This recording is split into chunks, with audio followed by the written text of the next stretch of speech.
With that, our keynote speaker is with us now, Dr. Kevin Sabet. He's a former White House policy drug advisor.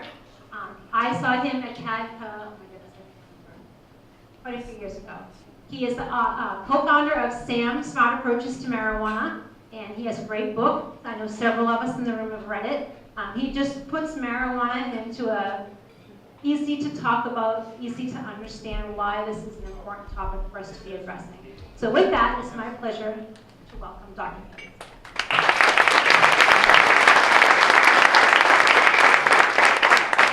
I didn't want to let Celeste anywhere near my PowerPoint. I'm going to start it myself right here. The reality is, thank you, Celeste, for inviting me, and the Raymond Coalition for the work that you do, and so many great people, leaders out there, and friends like Tim Ward. Where's Tim? We can see him in front of me. And I don't see what's right in front of me, so that's the leaders we have here from the New England HIDA, which have do incredible work, making sure that we're coordinating all efforts, federal, state, and local, and that's definitely something that and Marty wants to clap for you, and I think we should. So let's all give the HIDA a round of applause. And for the incredible leadership of Governor Sununu on this issue, and Marty, as we know, as being a top advisor to the governor, and just spending so much time on this issue when there are so many other issues out there, is something that definitely does not go unnoticed. And really the entire, I think, political leadership of this state, no matter what party, has shown leadership on this issue, and I'm very grateful for that. Because this is an issue that knows no party. It doesn't know religious boundaries, it doesn't know racial boundaries or any other boundaries. And it's important that we keep that in mind, especially in today's clearly very divided politics. So I'm very happy to be here and be invited to talk about an issue that is, I think, a difficult one to talk about. And many of you might be thinking, why are we talking about marijuana? We have hundreds and hundreds of deaths in the state, tens of thousands in the country on this issue of opiates and the various opiates that are out there. What does marijuana have to do with it? Isn't it just kind of the little joint here and there, a little weed? It's never killed anybody. I'm sure. How many of you have heard that? It's never killed anybody. And these kinds of things. Why are we focusing on this? And it's a good question to ask, because public policy is about priorities, and I served in a couple different administrations where we had to make some very tough choices that were just extremely difficult, because we know there are multiple competing issues that are important. But the reality is, folks, and this is sort of go off script a little bit, and then I'll get into my slide presentation.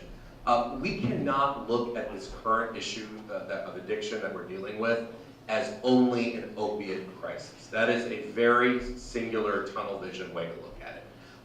This issue of dying, of death, and remember, for every death that you have in the state, you have about 15 other people that maybe their heart hasn't stopped, but in many ways their life has, and they're trying to get their life back together. So let's remember, it's not only death that we're sort of concerned about. We are obviously concerned about it, but we're also just concerned about people's livelihood and their ability to live in full recovery, which means being an active and productive member of society.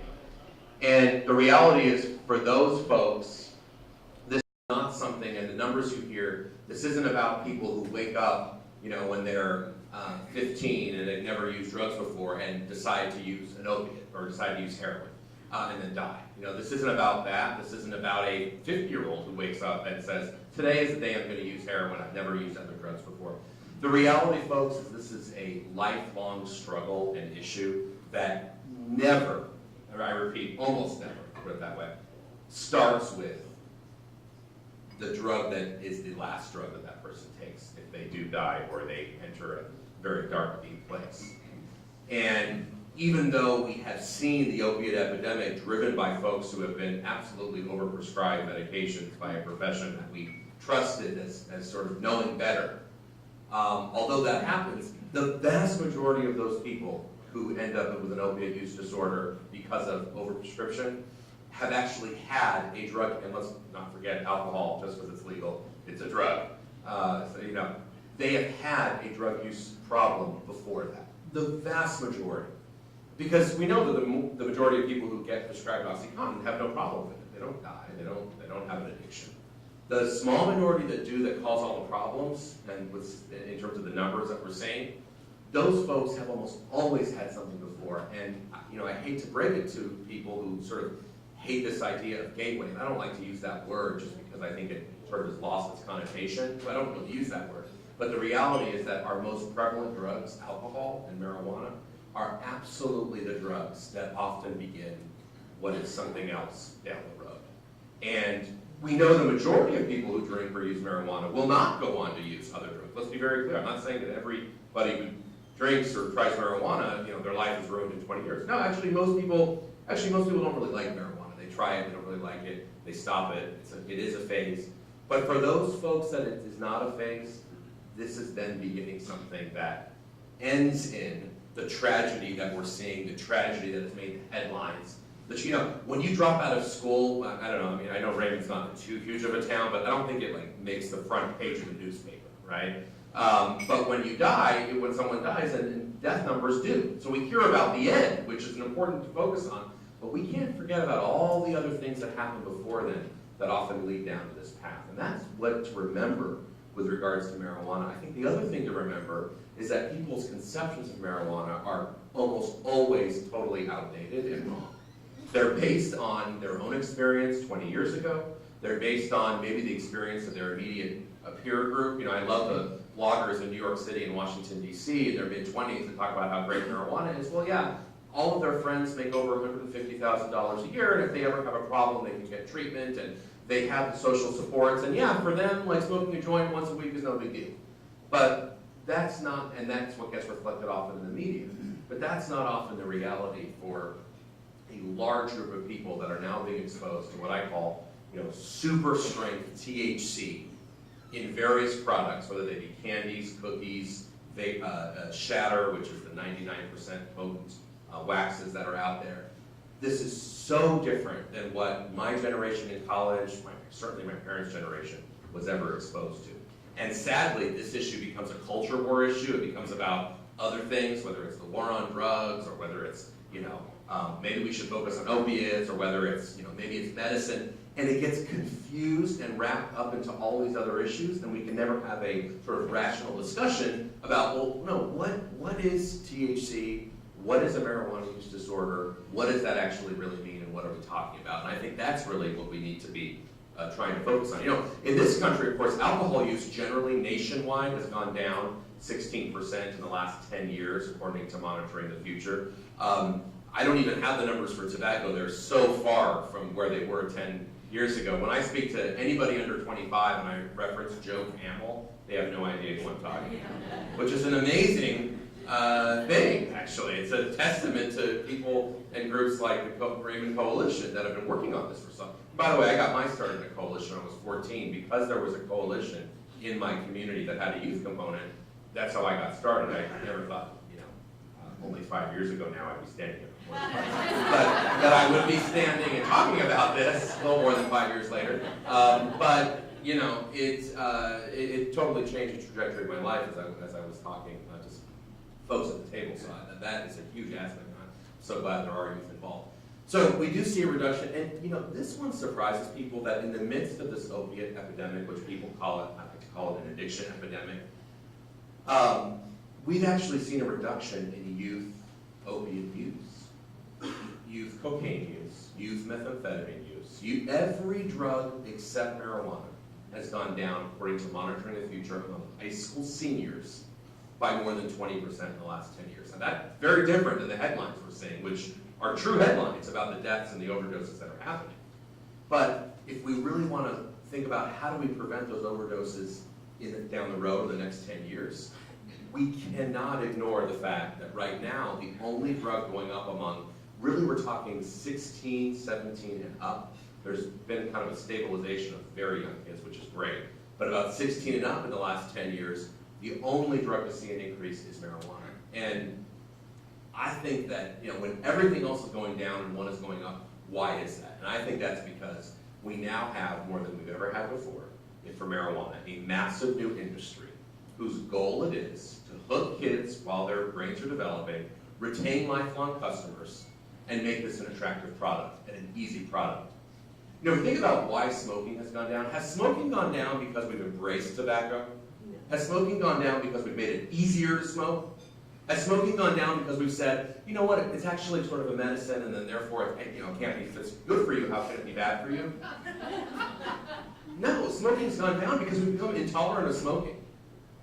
We've taken the veneer, it took us 80 years, by the way, so don't feel too proud, off of big tobacco, finally, after being fooled by them for 8 decades. Remember, they created the modern cigarette, which killed people. We've had tobacco in our world for thousands of years. We've never had lung cancer or other incidents. We only had it because there was an industry. Why do we have 99% shatter and THC gummies today? I mean, for all the bad things that, we can talk about foreign drug cartels, Pablo Escobar did not create the THC gummy. Let me tell you that. The folks who created that were folks that looked like me, not hiding in a compound with 75 security guards around it in the middle of Mexico or Afghanistan. They're folks that, with my education, they're folks that live near where I live, Wall Street, New York, Silicon Valley, California. And their goal, like the tobacco industry's goal for so long, is to create the most addictive products that are the most attractive to young people. That's it, that's the goal. Because that's the only way you make money. You don't make money if you focus on most people in this room. When's the last time you saw a Coca-Cola ad for the 50 and over set? Or the McDonald's ad for, aiming at the senior citizen population. You see them aiming at young people on purpose because that's the marketing. You have to get young people while their brains are developing. And we're going to talk about the developing brain of marijuana in a minute. While their brains are developing in order to hook them and get a lifelong customer. And if you really still don't believe me about the link between marijuana and opioid use disorder, and there's been a lot of talk, which I'm happy to address, about, well, isn't it a good substitute for opioids? Can we just use marijuana? Would that be better? The reality is, folks, and this is a new study that just came out about 2 weeks ago, American Journal of Psychiatry, and this is something we've known through other studies. This is the first study ever. This is just repeating what we already knew. That if you use marijuana earlier in life, you're more than 2 to 3 times as likely to have an opiate use disorder or misusing opiates in your life. So these things are absolutely linked, even when you control. And they control for alcohol use, they control for a lot of things in this study. And they found that the one connection with opiate use was marijuana. That surprises people because all we're hearing about today is that it's medicine, it's good for PTSD, and it's a great substitute for opiates. And that's a deliberate message by an industry that wants to help their image and really wants to make it better. So that's one of the reasons we started SAM, and I'm not going to focus so much about this, but when I left the White House in 2011, it was clear to me that there was a disconnect in this country about this for the science and policy, and science and attitudes. You talk to most Americans today, they think marijuana is not addictive, that in all forms it's medicine, and that it can be an answer to your state budget problems. And that because we're going to get all this tax revenue. By the way, you get alcohol, tobacco tax revenue, right? How's that going with, you have free treatment for everybody? New schools every day? How's that revenue doing? What's that doing for you? The answer is nothing. You're losing money from that. It's a losing proposition, and I'll talk about the numbers also a bit later. But these arguments, when you think about them for more than just a bumper sticker flash, but for like 2 minutes, they make no sense. And yet we're hearing them over and over again, and so they sort of become truth because we've just heard it a lot. So we've partnered with medical associations, and I've said this too, and I'm proud of the medical groups, and there are many more that we've partnered with that are not listed, but what's amazing about, and I can say this as someone who has a PhD, they don't exactly teach PR and communications to PhD students. That's just not part of the curriculum, which is unfortunate because we want research to translate into not just policy, not just decision makers who many of them will look at a study, but to the average person. And so I think part of this disconnect is, believe it or not, we actually have had so much research worldwide on the harms of marijuana, and yet it's not translating because it doesn't exactly fit on a bumper sticker. I mean, I challenge you to take an abstract from the New England Journal of Medicine and see if you can fit that on a bumper sticker that anybody can see. But what you can fit on a bumper sticker is the drug war is lost. What does that even mean? Okay, marijuana is safer than alcohol. Marijuana is medicine. Those things, legalize it, those things fit on a bumper sticker. And that's too bad because oftentimes these slogans seep into our national consciousness. And so when I approached a lot of these medical groups, I said, with all due respect, your 500-page reports are, I don't want to sort of let you down, but they're not exactly being read by the American people as sort of light vacation reading or something. It's not something that people are just lifting up the journal of, addictions before they go to bed at night to be up on the latest, abstracts and methods that have been in the last journal. I wish they were. I really wish they were. We'd be a much smarter nation. But sadly, they're not.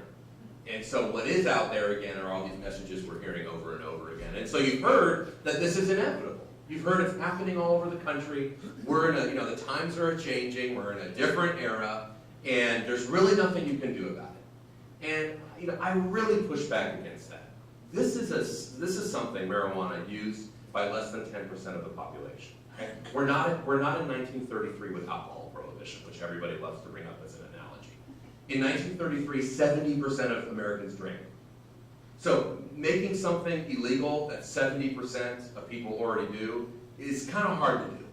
I live in Manhattan, and jaywalking is illegal. You've been there lately. It's hard to do. I'm glad it is because it's dangerous. But it's hard to do that. It's just very hard to enforce that. It's hard for that law to be effective, right? When so many people are just doing it, and if you want, maybe if you keep it and want to wait 1,000 years for attitudes to change, if you have a 1,000-year time horizon, some of these big things can sometimes change, but that's not usually the time horizon that we're looking at. We want to see immediate results. Less than 10% of Americans use marijuana, but the majority of them have now believed that this is inevitable and this is a great thing that we're doing. And I think that support is very soft. It's not like an issue, just putting on my political science hat for a minute, it's not an issue like abortion or immigration or some of these tough, strong issues that people hold. It's very difficult to convince somebody who's pro-life that they should be pro-choice, or the opposite. It's very difficult. And we are divided as a nation on some of these issues. This issue is different. Marijuana is kind of this fringe, kind of fun, giggly issue that people think. And actually, when you ask the average person about what are the top issues in your life, this legalization doesn't even register in the top 20. It's not an important political issue for people. And that leads me to believe, especially if this industry goes the way they're going, they're almost their own worst enemy. If we're able to get the stories out and the data out, I don't think this is going to go as fast. And even if it does, what I say is we need to keep this industry accountable no matter what the policy is. Because right now they're accountable to nobody. And they're funding politicians. They're getting to be the heads of the commission in Massachusetts. The head of the Massachusetts Marijuana Commission setting the rules is the person who wrote the Massachusetts law to get it on the ballot, who represents the industry proudly. They don't hide anymore. They're proud. They list their clients, their marijuana industry clients. And that's become the norm. Would we hire Philip Morris to be on the Tobacco Control Board, by the way? We would never accept that. Would we let Purdue Pharma set opiate policy for this state? We would arrest the CEO if Purdue Pharma made the claims that some of these folks claim. We would literally arrest the CEO and put him out of business tomorrow. And yet on this, we sort of look the other way because it's not that big of a deal. That's something we really need to think through. The reality is actually there have been multiple, including in this state and other, victories around the country this year. You haven't read any headline that said one state legalized marijuana in 2017. That didn't just happen by accident. It happened because of groups that have worked hard to educate communities. And that's really, really, really important.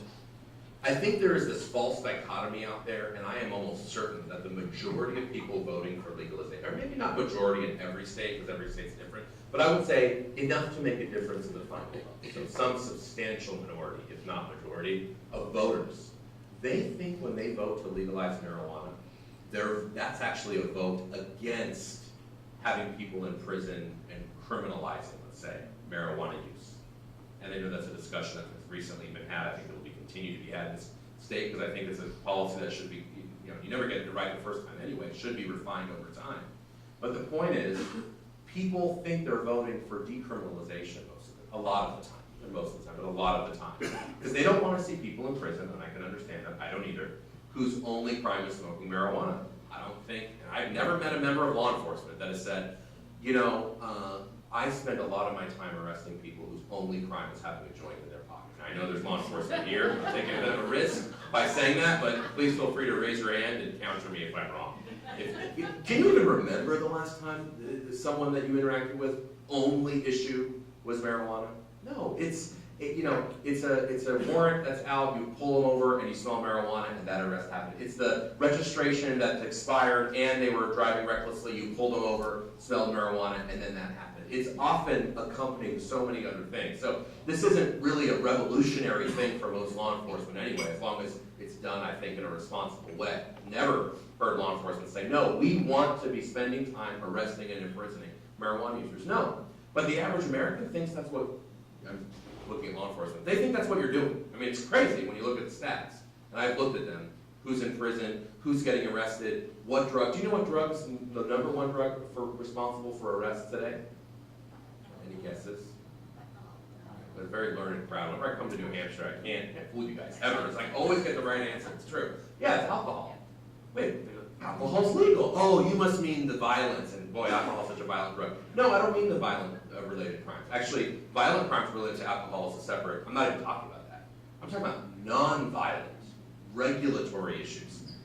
Drinking in public, drinking and driving, selling to minors, expired licenses and things regarding alcohol regulation. Those arrests account for more arrests than all illegal drugs combined, way more than any arrest for heroin or opiates. Why? Because it's normalized. It's used a lot more. It's in our society a lot more. We still have criminal justice costs as a result. In fact, we have more with our legal drugs, especially if they're intoxicating like alcohol and marijuana. You know, tobacco, you don't have the arrest for tobacco because tobacco doesn't cause car crashes. Tobacco doesn't cause impairment, right? It's a difference. You can't arrest somebody for having lung cancer. So there's a difference there. The issue is, this is a false dichotomy. We're not choosing between throwing people in prison and a war on drugs or legalization.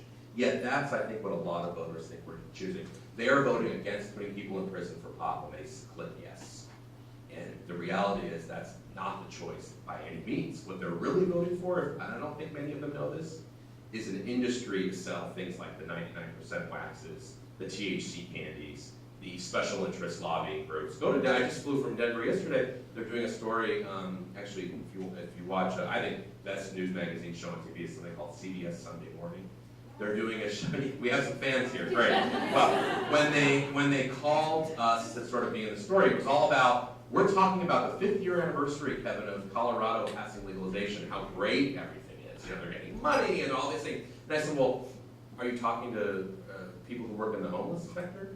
Are you talking to visitdenver.com, the tourism site that now says they can't even attract, and I'm going to show some slides on it, conventions, because the number one complaint from visitors is public marijuana smoke, and by the way, marijuana intoxication that actually does lead to violence. Are you talking about the fact that we have 300% more kids going to the emergency room because of a THC edible that they see on a table that's shaped like a chocolate bar and they don't know that it has THC in it? Are you talking to the parents of the kids? Colorado is like the number 1 or 2 state in the country for opiate deaths, by the way. So I thought that was supposed to go down if you legalized it. Are you talking to those parents who will all tell you that marijuana played a role in the very beginning?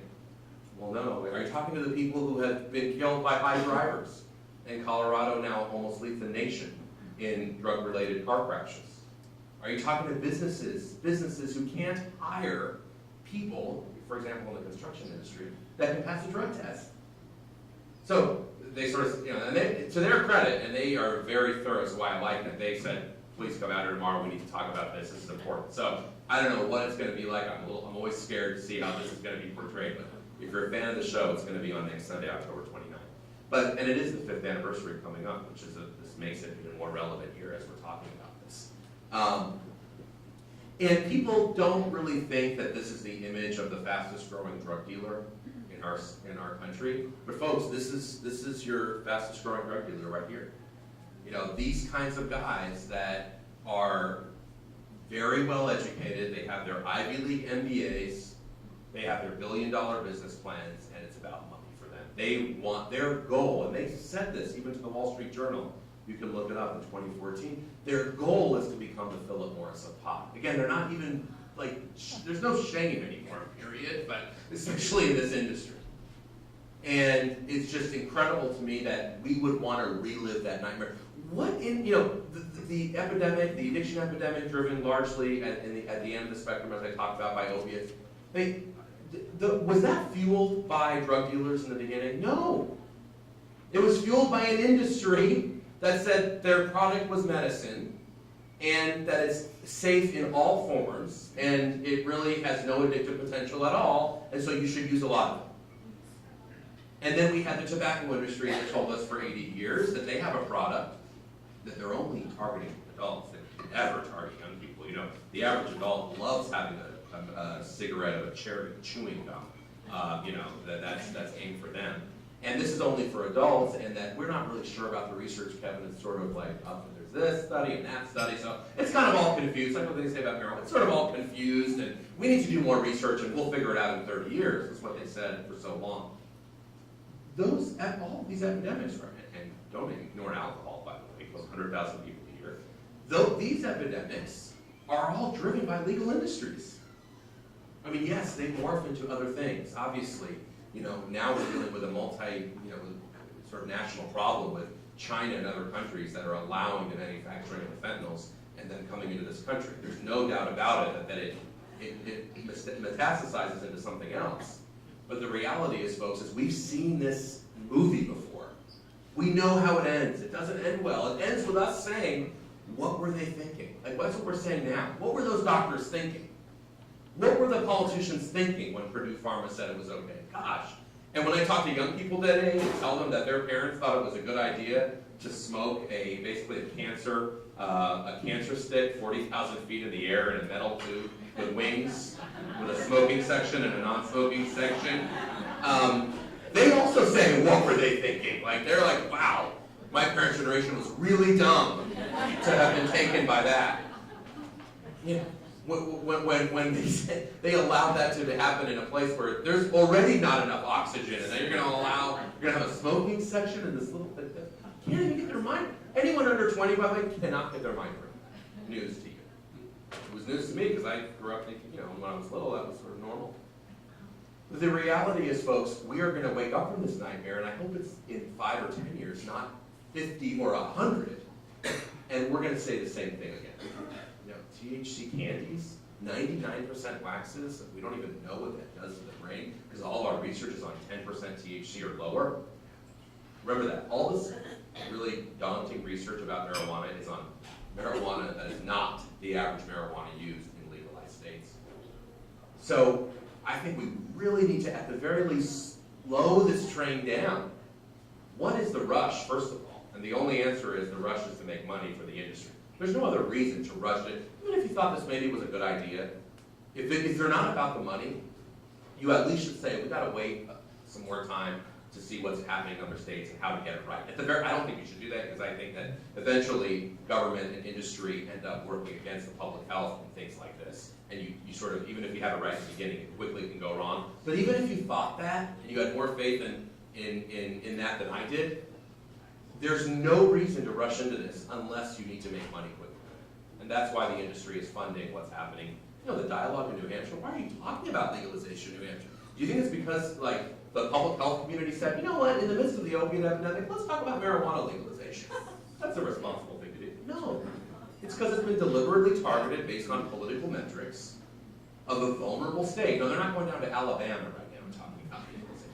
But they're going to come to the rest of the Northeast and the West. Because they got to back those wins. You always want to back a winner.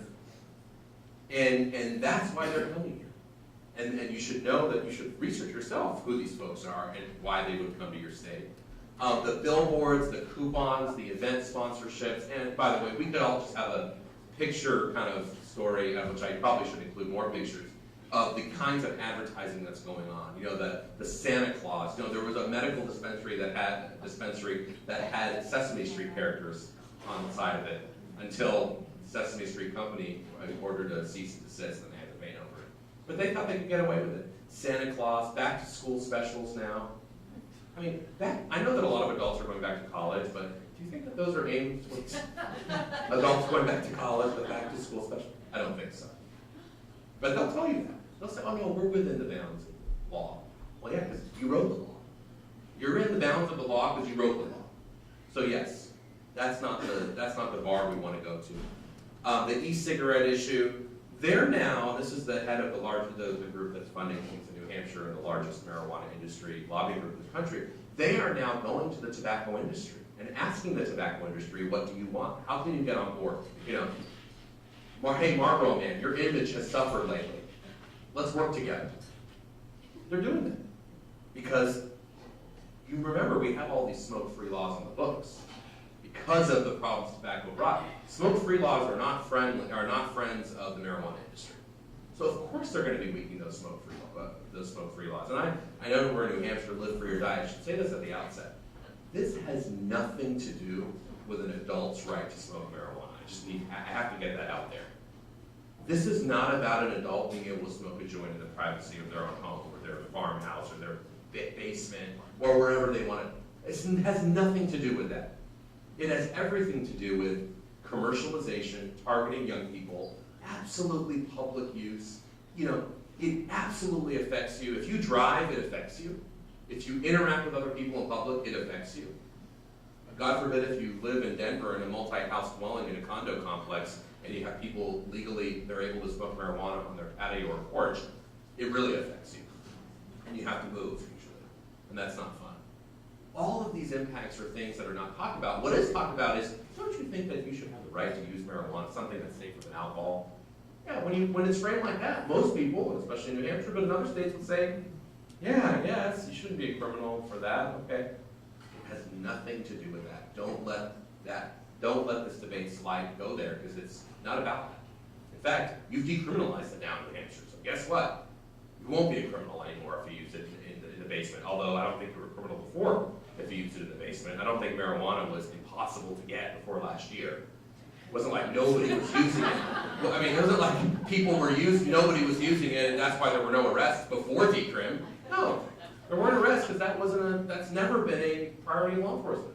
Unless you're driving it. In that case, yeah, I can say throw the book at them. If you're endangering other people and impaired. But no cop is knocking on the door of your basement, the 55-year-old who wants to smoke a joint once a month after work, and arresting that person. Again, please correct me if I'm wrong, because I don't live here, but I don't think that's happening. The other thing that folks do, they squeeze together, and this is what I just was really getting at, the different issues: decriminalization, legalization, and medical. Now, they do have similarities, because often they're used as fronts for one for the other. Trust me, a lot of the people that champion decrim, they're the ones saying, who are going to say to you, and I have the time, I'm going to give them about 6 months, and they're going to say, you know that decrim thing doesn't really work because we still have a black market. What we really need to do is legalize it, and of course the new word, regulate. By the way, regulate is the biggest front I've ever heard, because the last thing they want is any regulation. I mean, they don't want to be regulated by anybody, but that's a nice word rather than legalize. And of course they come back and say that, but the reality is in a lot of people's minds, they are thinking, as I said, they want this, when in reality they're talking about that legalization. But medical is something that's sometimes the elephant in the room, because many of you might think, I don't want kids to use it, but if somebody has 4th stage cancer, they shouldn't go to prison or be a criminal. And I agree with that, by the way. And in fact, if someone has 4th stage cancer, I mean, if they want to use methamphetamine and it helps them, as long as they're not like blowing up the house or something, they can use anything that they want, in my mind. If you have 6 months to live, you need to do anything you need to do. This is not about that at all. This is about how do we manufacture medicine. When's the last time you voted on medicine other than marijuana? You guys vote? You regularly have votes on medicine? Like, I have a chemical, if I show you a chemical structure, could you just say yes or no and we can take a poll?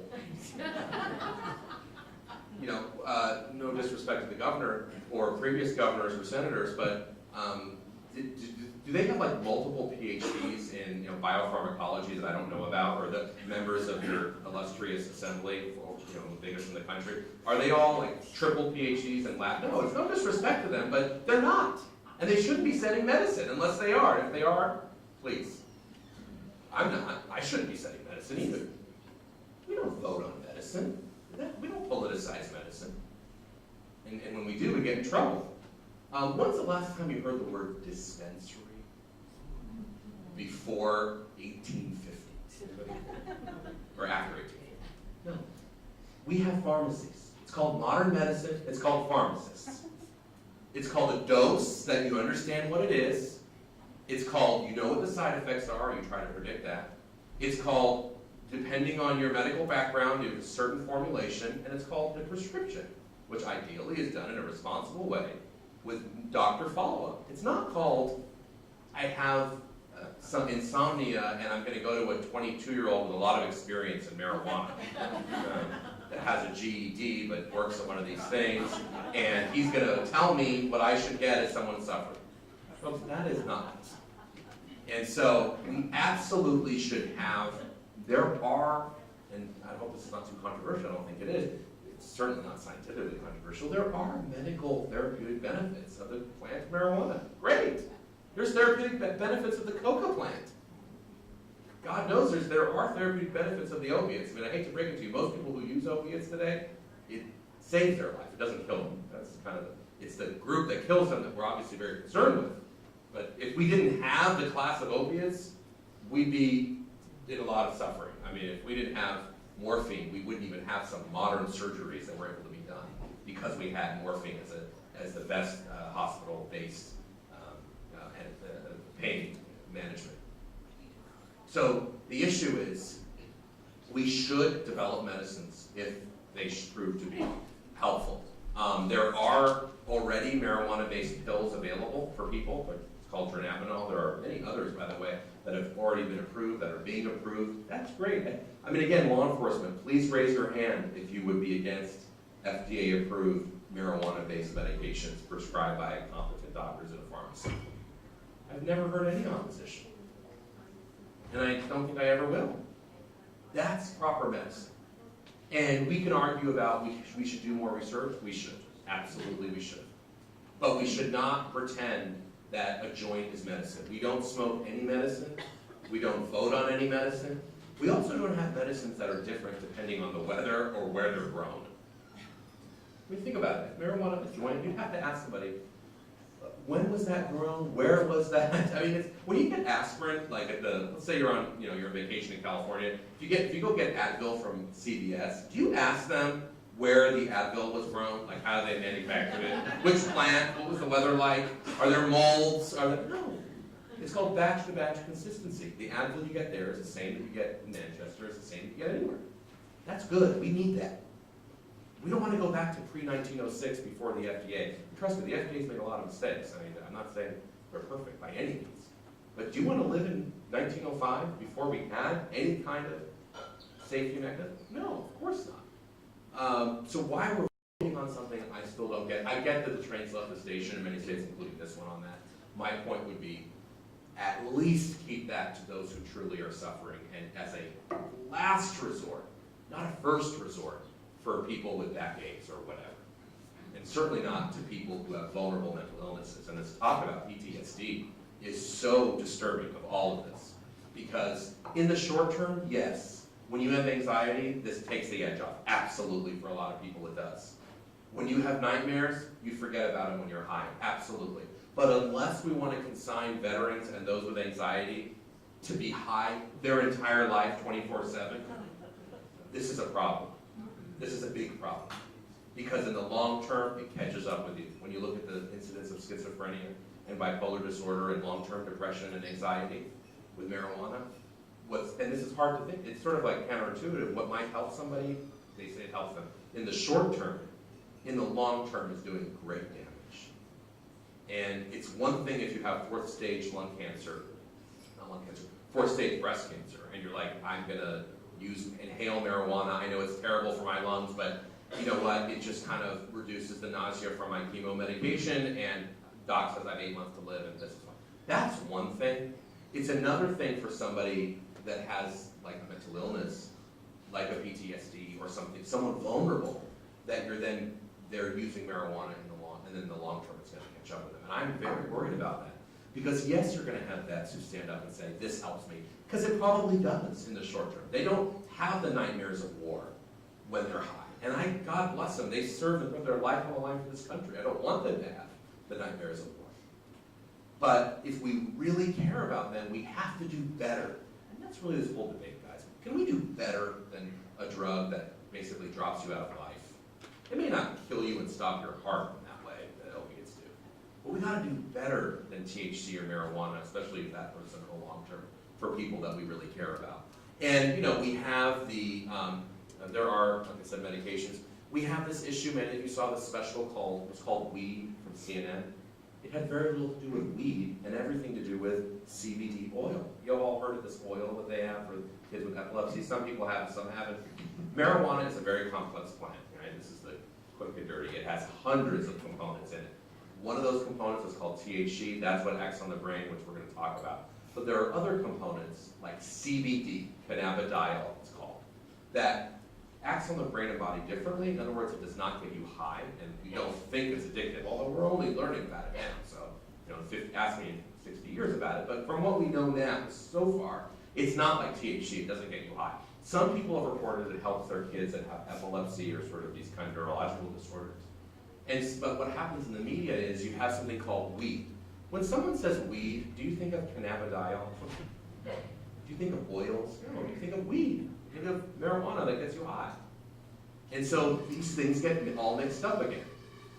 And anyway, there are multiple syndromes and spasms and things like that this could help, and that's great.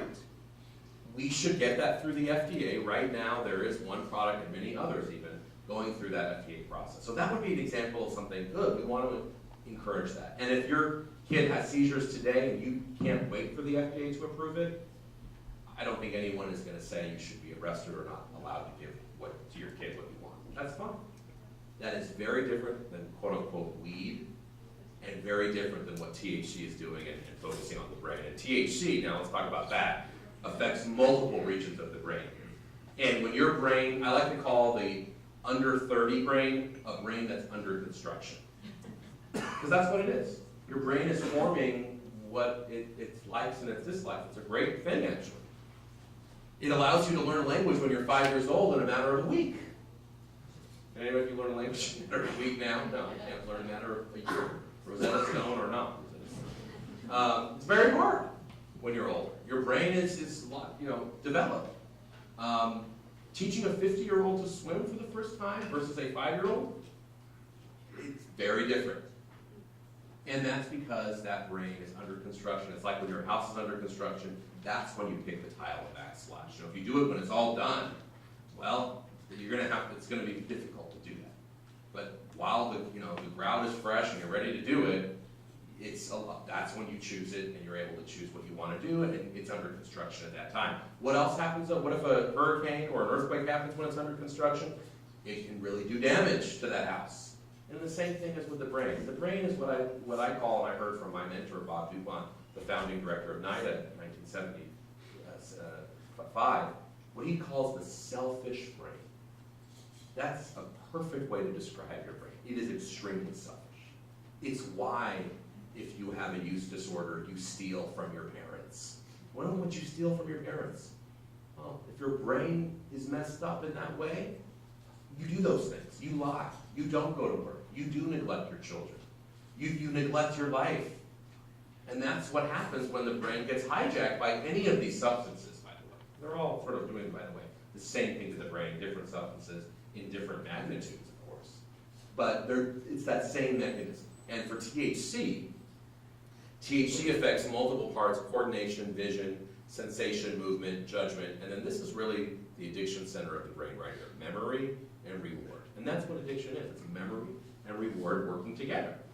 It's me saying, I really want that blueberry muffin, that's all, because I know I like blueberry muffins. And then I remember that I like that blueberry muffin, so I want to have it. The rest of me is saying, don't touch the blueberry muffin. And in many ways, addiction is like that. You sort of know you really shouldn't be doing this. You know in your heart what you should or should not be doing. But your brain is selfish and it takes over and it says, remember you did it last time, how good it felt? Do it again, you'll feel that good again. And of course, and then we get into tolerance, and then you don't even feel good again, and you're just doing it because the brain wants all the pleasure. You don't even feel the pleasure at some point, right? That's the whole issue of late-stage addiction.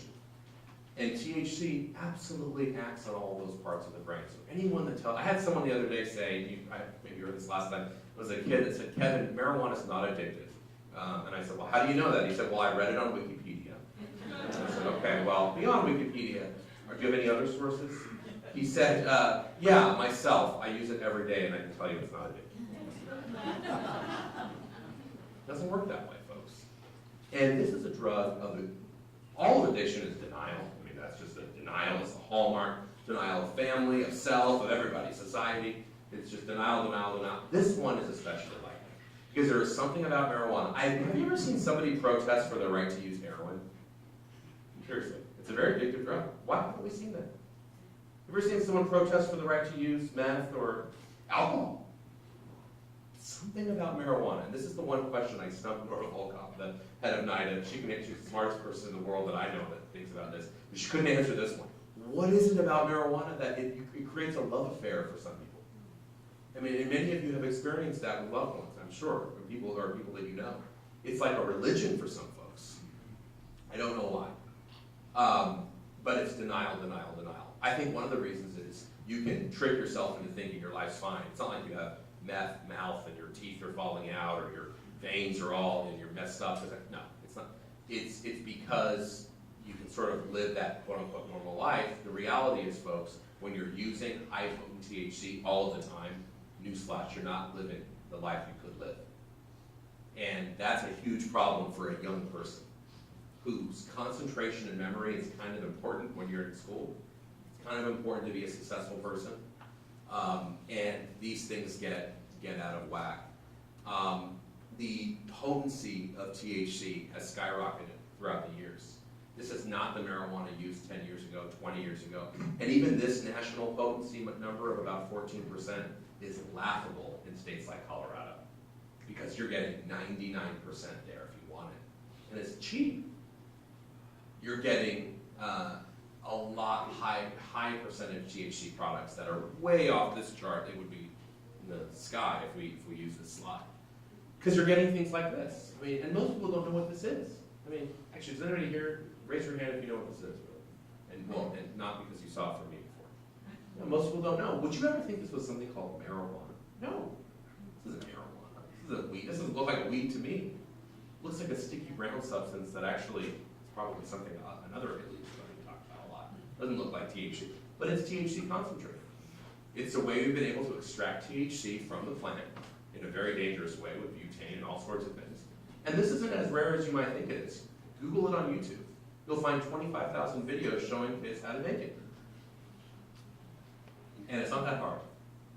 And the reality is, folks, we have no idea what products like this are doing to the young, just young, old, any age brain. We have no idea. Because the research that we have has always been done on weaker marijuana because this was not even a reality more than 10 years ago. This is what I talk about when it comes to this issue. It's not about that joint. You know, someone said the other day, they talked about a roach clip. You should have seen the faces of everyone under 30 in that room. They thought they were talking about insect extermination. Roach clip, what's that? But then they said, well, can you talk about dabbing? And anyone over, they thought dabbing was that, some of the hipper, like over 50s, thought that the dabbing was that dance, that late night. That's not even what it is. It's a good guess. It's a sort of pop culture guess, but that's not even correct. You know, this is dabbing. It's using these products, and you vaporize it. You put it on the end of a hot knife, which is what you would normally do with heroin. You warm up a knife on the stove, and that's how you activate a lot of this. And it's not a joint passed in a college dorm room. So with this industry today, you have these kid-friendly products in shapes and colors and sizes, all different kinds. Now they'll say in Colorado, this is like what the journalist told me yesterday when I was in Denver. He said, oh, but Kevin, they banned the guns now. Yeah, it took them 2 years, multiple deaths, thousands of emergency room mentions, God knows other problems we don't even know about that aren't reported, but you still have THC chocolate bars, THC cookies, THC ice creams, THC sodas. So yeah, you banned the thing that got you really bad press, I get it, congrats, but you didn't ban all of the things that really, if it's not about kids, you should ban. And they're like, no, but we now have a THC sign on the chocolate bar so that people know it's THC. You think an 8-year-old is going to see a THC on a chocolate bar and say, oh, this has THC in it, I'm not going to touch it. Tetrahydrocannabinol, it works on multiple parts of my brain. It's really bad for me, and I think it's good. No, it's not going to work that way. You know, we always love to, as adults, I think, transfer our, like, what we would think to something. Oh, we've properly labeled it. Yes, you properly labeled cigarettes for 80 years. They still killed 650,000 people a year. Now they kill a modest 480,000. 10 times as many people we lost in the entirety of Vietnam, of American loss of life. Think about that. And we're saying that's a success. That's our level of success, by the way, with legal drugs. We went from 650 to 480. We went from 100,000 deaths of alcohol. We're now a little bit lower because we drink less in this country. 80,000. Okay, but I think we can do better than that. 80,000 is double what we call the opiate epidemic. Think about that. Are legal drugs pushed by special industry lobbyists that are, these aren't the lobby, these aren't like Cheech and Chong. By the way, again, when I say Cheech and Chong to anyone else, they also don't know what I'm talking about, just FYI. It's very disconcerting doing this. It really ages you. But it's not, I mean, I wish it was Cheech and Chong going to Congress. That's a good movie, I mean, Cheech and Chong going to Congress. That would be amazing, because I wouldn't worry about Cheech and Chong. They're going to mess up their words. They're not going to, the stoner. They're not going to take it serious. But it's not. It's the guys, like I said, that have the suits on. And these are and they don't use marijuana. By the way, a lot of these folks, they don't use marijuana. They wouldn't touch it. One of them said, "Are you kidding? I have to get up for work every day at 8 o'clock. Wait, I have my morning meetings. How could I use pot all the time?" But they want your kid to. They don't care if your kid misses school. They would never miss their morning market meeting. By the way, contaminants, we're hearing, oh, at least you're regulating it. Hundreds of thousands of products have been recalled because they've been found to have additives. Now, you might think, oh, well, that's a good thing about legalization. At least they're finding it. No, you don't understand. Legalization created these products. Now, you can't say, like, well, our road is super dangerous, but we built a great hospital next to it, rather than just put, a divider that could save lives. But we built a great hospital, and so if we didn't have that hospital, we'd have more deaths. Wait a minute, no. If you didn't have that road, you wouldn't need a hospital in the first place. So you wouldn't need people to find out, because you know how many that they're missing? Do you think that the state bureaucrats are ahead of the curve versus the industry at Wall Street and Silicon Valley when it comes to the environmental hazards and additives and things they're putting into the pot, no, they're not. With all due respect, as someone who worked for state law and federal government, they're not. It's just not how it works. And so we now have these contaminants, we have the aggressive marketing, of course, and the fighting of regulation, as well as the potency. Again, 95% potency did not exist before this industry. That is what we have to remember. Colorado is now the #1 youth use rate in the country. By the way, if I have just, I could be up here for a long time, so I don't want to take over. So just let me know when I have pretty close to it. I should have asked. I could have stayed here longer. But no, I will finish up. Colorado, #1 in the country for youth marijuana use. High school and elementary school violations in terms of citations have gone way up. Actually, arrests have gone up. So you're going to need more. So if you do ever pass legalization, you really need to have a much higher law enforcement budget than you ever thought you needed. Because you're going to need to enforce drug driving laws. By the way, very difficult. THC stays in the system much longer than alcohol. It is impossible to get an impairment number. Anyone who says they have a .08, that's fine, but that's a political answer. There is no accepted nanogram level in the body for safe driving with THC. It totally depends on the person. It's very difficult. You need DRE officers and others to detect behavioral changes. You need to quintuple that budget. You need the budget for the school safety officers to be able to identify this in schools. You need the budget for the public use that's going to be happening. So you're going to have to increase your law enforcement, and in Colorado they've shown they can't keep up with some of the things that have happened. The downtown environment, as I said before, even the Denver tourism site, funded by the city of Denver, is admitting on their website that this is a problem in terms of attracting businesses and attracting conventions. The homelessness issue has become a huge problem, mainly among young runaways who see Colorado and these other places, Washington State, California, as the promised land because of the tolerance of marijuana. And I got a news to break to you. The homeless shelters are not receiving the tax revenue that they're getting. In fact, the tax revenue is not saving state budgets at all.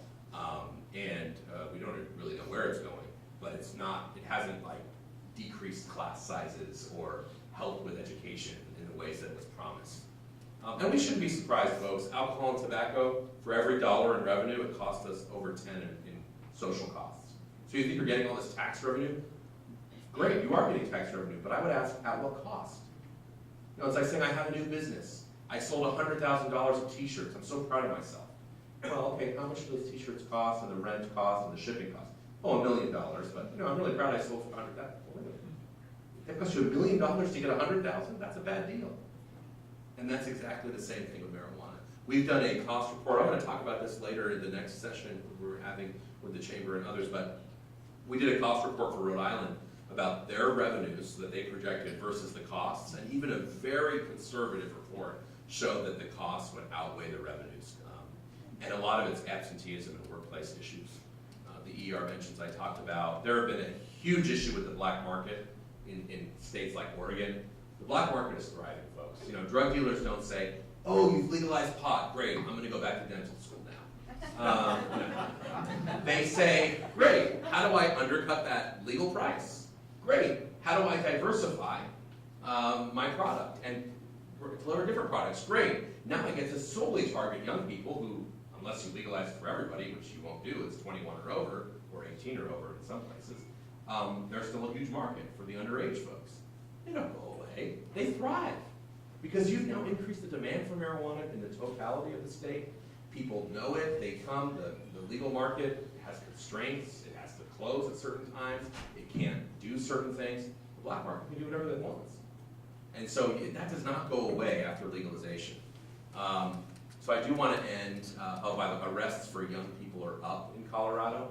Arrests for marijuana, mainly among Hispanic and blacks, are up. So this isn't the social justice thing that we're always promised. This actually is hurting the weakest among them. Oh, by the way, all the pot shops are in poor areas of the city. Surprise, surprise. Right? Where are the liquor stores that you know of? Are they in the upper class, rich areas, the gated communities? No. It's the same thing. We did that spatial analysis and found that we weren't surprised at all. Workplace issues, they can't hire folks, as I said, in construction. I have a lot, we're going to make sure this is available to everybody. There's a lot of data on youth use, on the brain, IQ, mental illness, etc. Look, at the end of the day, you can also go to our website, learnaboutsam.org.